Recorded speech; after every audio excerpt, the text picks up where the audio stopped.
It probably started with my first deployment, combat deployment to Iraq in early 2000s.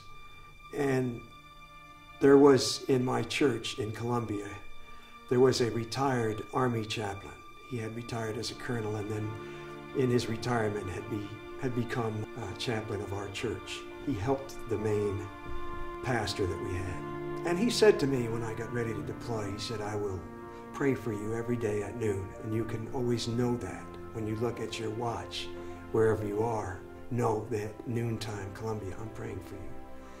And I happened to be leading some soldiers across the street. I was a JIDO, Iraq Sergeant Major. It means I was the main IED threat reducer for Iraq at the time when IEDs were at their worst, and we didn't know as an Army or as a military how to deal with that.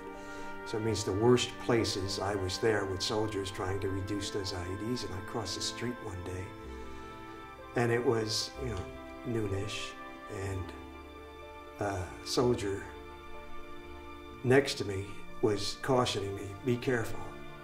And we got across the street, no problem, but later on that day, about 7 in the evening, we crossed the street again, and this time a branch just popped off right next to my head, and I thought, what's wrong with that tree?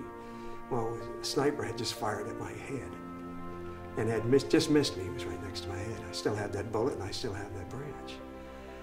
And then I looked at the time and realized it was 7 p.m. in Baghdad. That's 12 o'clock noon in Columbia. And in fact, that retired chaplain had been at my house that day with my wife and children, holding hands in my living room, praying for me to be safe at the time that someone was firing at my head. That's the difference that a chaplain makes in ways that no other officer or leader in the military can do.